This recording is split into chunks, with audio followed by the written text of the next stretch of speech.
Good morning. Ira Epstein of Linn Associates with your morning flash update for this Monday.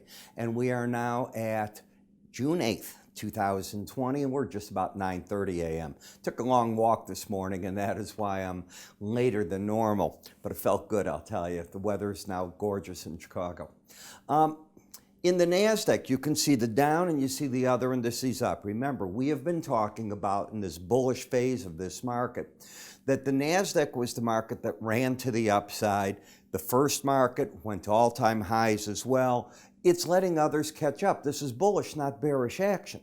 As you get rotation out of markets that have gone maybe to a value area where they'll stall, you hit all-time highs in Apple, other things like that. So then the industrials come into play, the S&P, and of course, the mid cap. So you're getting that type of analysis. At least that's what I think is going on. As we look at the metal markets, the dollar's continuing its path to the downside, euro continuing its path to the upside. I don't know that that's going to change anytime soon. What I will tell you is we got to keep our eye on the bonds and the notes. I'm not surprised we're getting a rally because this market gained so much in real yield if you took a look at it. I mean, rates kept going up last week rather dramatically. Now, what's the Fed going to do about that? Because we have the FOMC meeting that comes out this Wednesday with the press conference. Will the Fed even discuss it? I don't know. But one of the things the Fed could do is they could say that they're not pleased with it and that I hope you realize that they can cap it, not by law. They can just put money and keep flooding the market one way or the other to keep the rates where they want them to be.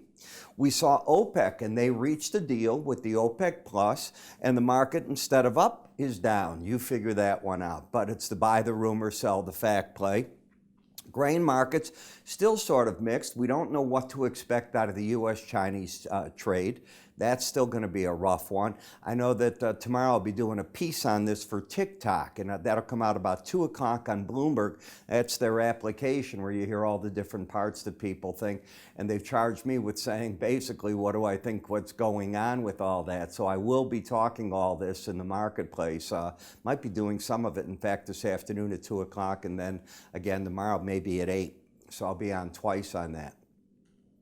When we look at the data, as I said, the credit headline. Now, this is from Friday, but this came out Friday afternoon, 2 o'clock, and you can see in all the areas, we see credit drop rather dramatically.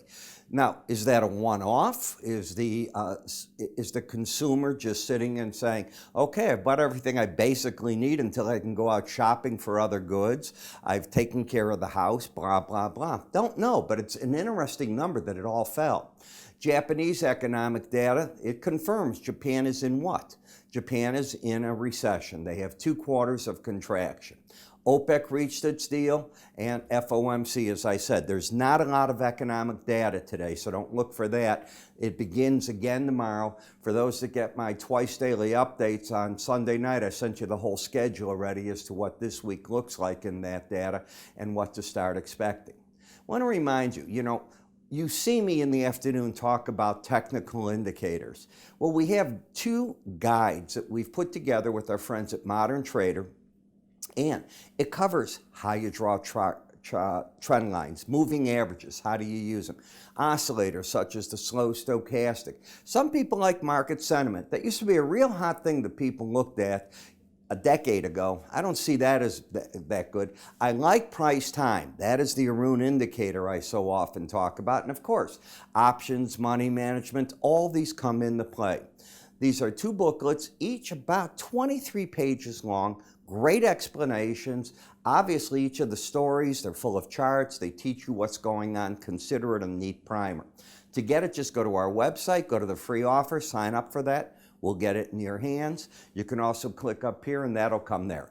I do intend on doing some more special video reports this week. Could it happen as early as today? I've got to see what my schedule looks like. Other than that, you have a great day, and I will talk to you all this afternoon in our market wrap-ups. Take care now.